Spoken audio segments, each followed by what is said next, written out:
So I came across this role earlier on the OpenAI website and I thought it was a really interesting role. And what I wanted to do was just show you my thought process and how you would find a bunch of great candidates for this exact role. So if we're on OpenAI, just jump into their career page, have a look at sales.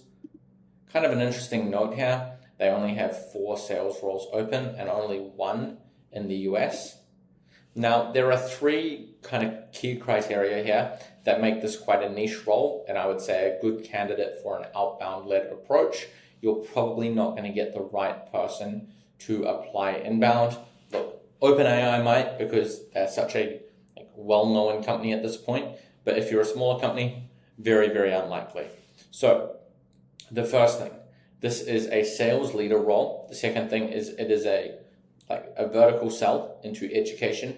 And then the third piece, this is a hybrid role in one of 3 specific geographies. So the first one, right? Sales leader. This person is responsible for leading and growing a team of specialists. Second piece, education. So selling into academic institutions and school districts. And then the third one, this is based in San Francisco or New York or Washington, D.C. So let's fire up LinkedIn and build ourselves a little search. So we're going to call this OpenAI sales leader. I'm going to create the project. And we are going to start a search. So the first thing we're going to look for is we're going to look for a director of sales. Now, just an important note, sales director is usually the title for an individual contributor. Director of sales is usually the title for a first-line manager. So because we're looking at someone who is managing a team, we are looking for a director of sales. We'll also look for a sales manager. I think just based on this role, and also if we go down to the compensation, this is not a VP of sales role, just in terms of the leveling. Now, we'll put those in, we'll say current will be strict and say must have. We'll see how that updates. Okay, we still have 13 million results, far too many, but we haven't put in our locations. So we're going to put in the New York City metropolitan area. I just want to show you this as well. This is like an important note when you're searching through New York.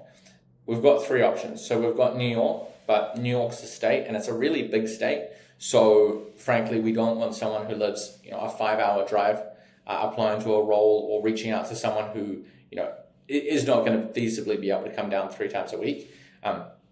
Then we've got the city, New York, and then we've got the metropolitan area. We want to always go for the metropolitan area because if we think about New York, we've got Nassau County. That's not particularly far away from New York City, but if we only go for New York City, then we're going to miss all of these people. Now, if it's a 35-minute train ride, that person is probably going to be okay coming into the city a few times a week. So we also have Washington, D.C. So we're going to go for Washington, D.C., Baltimore area, right? Because we don't want Washington State, other side of the country, but we also don't want just the city, right? Because there's a massive, massive kind of commuter base around Washington, D.C. So we're going to go for that, and then we're also going to go for San Francisco, right? Again, if we think about San Francisco, we don't want just the city of San Francisco, again, because what if you live in Marin County? What if you live in Oakland? It's not particularly far to get into the city, and we don't want to miss out on all of that talent. So we're going to go for San Francisco Bay Area. Now we've gone from 10 million people or so to 460,000. That's still far too many. So let's jump down, go into K-12.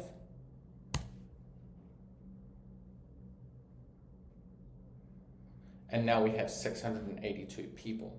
Now let's take a look at some of these people. And this is always a good indicator on whether or not you have found the right person. So, this is kind of interesting. If we look at John, he's currently working for Lego. Now he just joined, he probably doesn't want to leave, but I do like that kind of, I like the education piece here.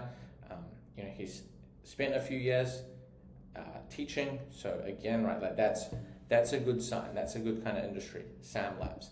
Let's take a look at what they do.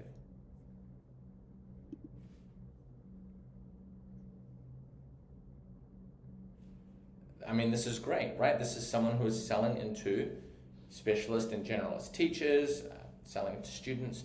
These are the sort of things that we want. I mean, this is a small company, so if we're looking for someone who's comfortable working at a startup, that's a pretty good sign. There's some really good tenure previously as well. So, John might be the sort of person we want to reach out to. Again, right, we've got Sean, VP of Sales, K-12 education growth stage companies. If we look at Collage, I actually don't know if Collage is selling into education.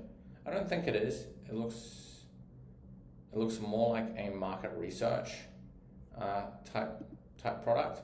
But previously, he was doing a lot of K-12 sales. So we might say, he might be the kind of person, he might be the sort of person, we put in our second bucket. If we look at Sarah, she looks great, but she's probably too senior for this sort of role.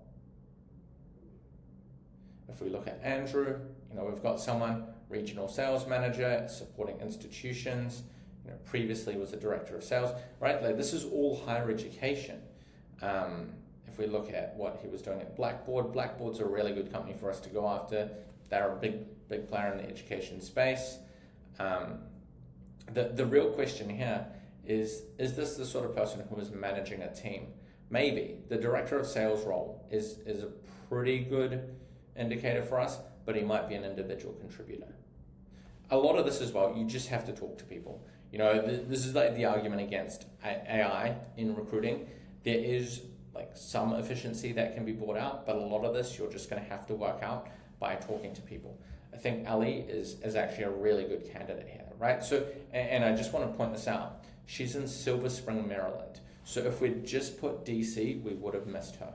But she's managing a team of account executives and SDRs and solutions architects, $4 million in annual contract value plus a renewal number, selling into schools, selling into school districts. Before that, in another EDU role. Before that, another EDU role, right? Like, this is a woman who's spent her career in education sales. And so we've got a whole lot of people to go through. Now, I've recently built out like an offer I think that could be interesting for you if you find this thing sort of interesting.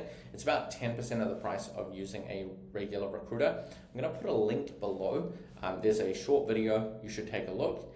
And if you're interested, you can book a call and we can talk about this a little bit further. That is how I would find salespeople for the education sector if Sam Altman ever wants to give me a call.